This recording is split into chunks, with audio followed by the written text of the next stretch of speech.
ഷോപ്പിലാണ് കയറാൻ പോകുന്നത് ഗൈസ്. നമ്മളിപ്പോൾ എല്ലാം ട്രൈ ചെയ്യാൻ പോവാണ് ഗൈസ്. നമ്മളിപ്പോൾ പർപ്പിളിൻ്റെ ഷോറൂമിലാണ് ഗൈസ്. പർപ്പിളിൻ്റെ ഷോറൂമിൽ നമ്മൾ മുട്ടോക്കാൻ പോകണം. മുട്ടോക്കാൻ തന്നെ മേടിക്കണം ഗൈസ്. ഞങ്ങളിപ്പോൾ ഒരിടത്ത് കഴിക്കാൻ കയറിക്കണം ഗൈസ്.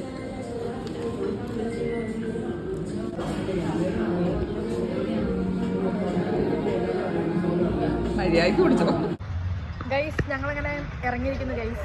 ഇപ്പോൾ ഞങ്ങളിപ്പോൾ നവ്യ അതുണ്ടോ ബൈക്കിൽ കണ്ട ആ നവ്യയിൽ കയറിയതാണ് ഗൈസ് ഒരു ചായ കുടിക്കാൻ. അപ്പോഴത്തേക്കും ചായ കുടിച്ചിട്ട് ഇറങ്ങി. ഞങ്ങൾ പർപ്പിളിൽ കയറിയായിരുന്നു. പർപ്പിളിൽ കയറിയിട്ട് ഞങ്ങൾ കുറേ ദൃശ്യം എടുക്കാൻ പറ്റിയില്ല. ഉള്ളത് വെച്ച് നിങ്ങൾ അഡ്ജസ്റ്റ്മെൻറ്റ് ചെയ്യൂ.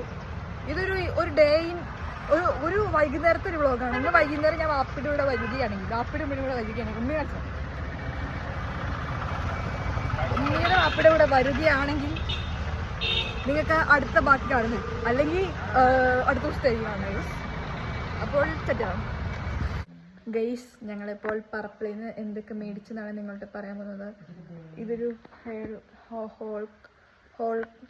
ഹോൾ വീഡിയോ ഷോർട്സ് ഇതിൻ്റെ കൂടെ ഉൾപ്പെടുത്തുന്നത്. ഞങ്ങൾ പർപ്പിളിൽ നിന്ന് മേടിച്ചതാണ് ഗൈസ്. ഇതിൻ്റെ ഉച്ചാരണം എനിക്ക് എന്നാന്നറിയില്ല. ബെല്ല വിറ്റ ഒരു വുമൻ്റെ ഒരു നല്ലൊരു മണമുള്ള ഒരു സ്പ്രേ ആണ് ഗൈസ്. ഇത് സെറ്റ് മണമാണ് ഗൈസ്. ഇതിൻ്റെ ട്രൈ ചെയ്യാൻ നോക്കിയതാണ്. പിന്നെ ഈ ലാക്മേയുടെ CC ക്രീമാണ്. പിന്നെ ഡേം ഡോക്കിൻ്റെ നൈറ്റ് സിറമാണെന്ന് തോന്നുന്നു. നൈറ്റ് സിറമാണ്. പിന്നെ ഫോക്സ് ടെയിലിൻ്റെ ഒരു സൺസ്ക്രീന്. ലാസ്റ്റായിട്ട് എൻവൈബയുടെ ഒരു ഐലൈനർ ഞങ്ങൾക്ക് ആവശ്യമായിരുന്നു.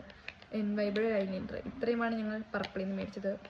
അഫോർഡബിൾ ആണോയെന്ന് വെച്ചാൽ ഒരു പരിധി വരെ അഫോർഡബിൾ ആണ് ഗൈസ്. എല്ലാവരും പോയി മേടിക്കുക. നല്ല പ്രൊഡക്റ്റ് കിട്ടണമെങ്കിൽ പർപ്പിളിൽ പോയാലും നല്ല സാധനം കിട്ടുള്ളൂ. മറ്റേതൊന്നും കൊള്ളാന്നല്ല പറയണേ. അതാണ് ഗൈസ്. അപ്പോഴത്തേക്കും ബൈ.